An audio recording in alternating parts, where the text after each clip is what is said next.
confronted.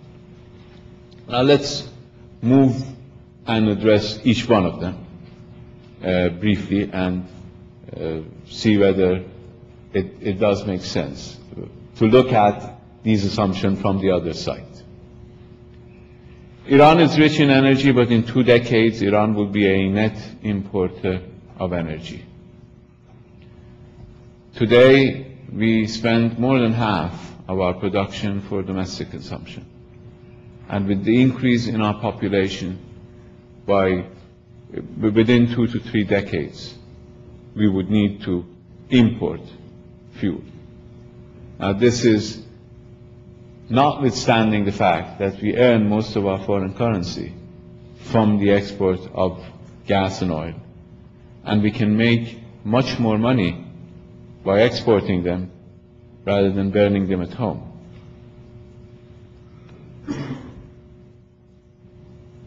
In 1974, an American research institution did a study for a different regime in Iran, which led it to the conclusion that by 1994, that is in 20 years from then, Iran needed 20,000 megawatts of nuclear electricity if it wanted to sustain its population.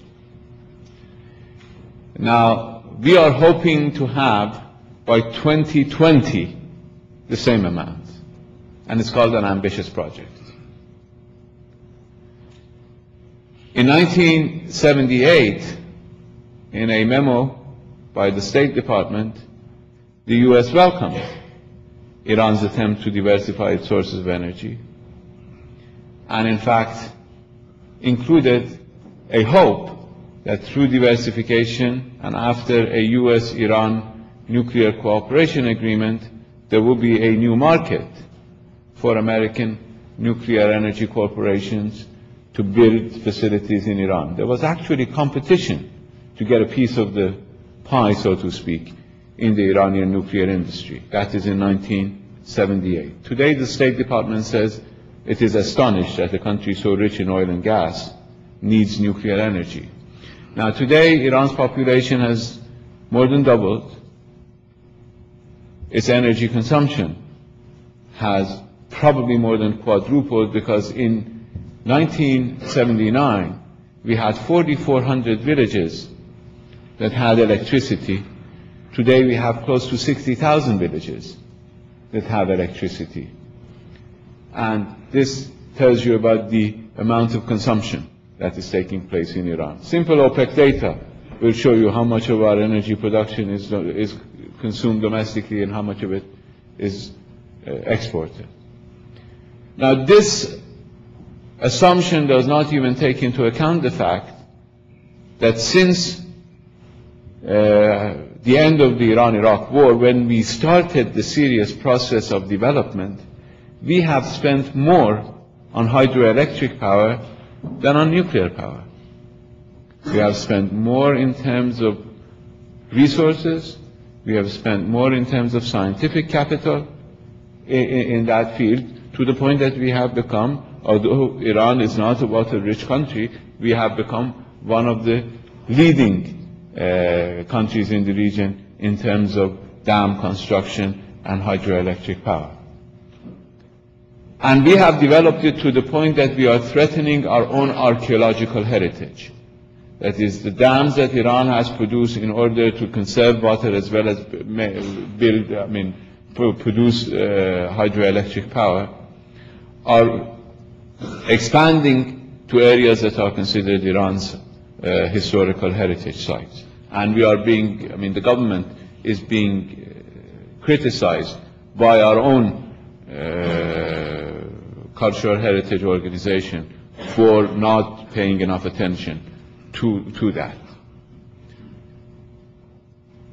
The second assumption, Iran is surrounded by, Iran lives in a difficult neighborhood and is surrounded by nuclear powers. Now, you need to address that from a calculating point of view rather than an emotional point of view. Emotionally, a nuclear device is a good deterrent. It has proved to be a good deterrent for North Korea. North Korea uses it in order to scare its neighbors and in order to persuade the United States to get into negotiations with North Korea. Why doesn't it apply to Iran? Iran lives in a much more dangerous neighborhood.